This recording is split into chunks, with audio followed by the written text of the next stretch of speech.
upang pakilusin, bigyan ng kasangkapan at sapat na kaalaman ang kabataan ng Kalinga.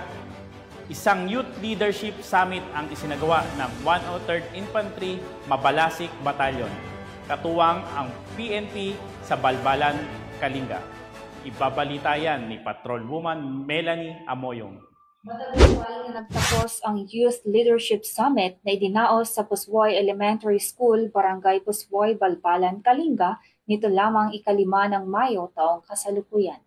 Ang aktibidad ay pinangunahan ng Cordillera Youth Brigade at lokal na pamahalaang unit ng Barangay Puswoy kasama ang pakikipagtulungan ng 103rd Infantry Mabalasik Battalion, 503rd Infantry Peace and Justice Brigade, 3rd CMO Company, Balbalan Municipal Police Station at 2nd Kalinga Provincial Mobile Force Company.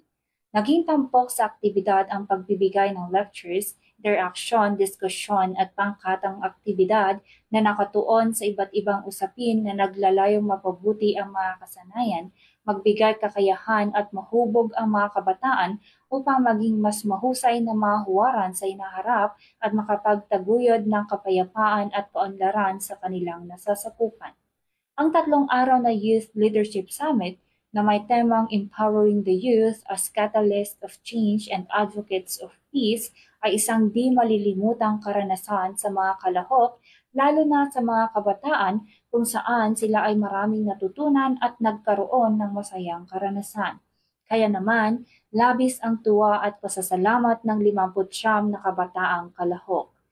Let us all encourage the kabataan of Barangay Puswoy and also the nearby barangays to join in a positive activities like this and the Youth Leadership Summit so that they will showcase their talent and bring a lesson to themselves as they are coping on their dreams. Ang mga ganitong serbisyo ay taos-pusong inihahandog ng mga kapulisan bilang tugon at suporta sa kasalukuyang administrasyon tungo sa mas maunlad na bagong Pilipinas.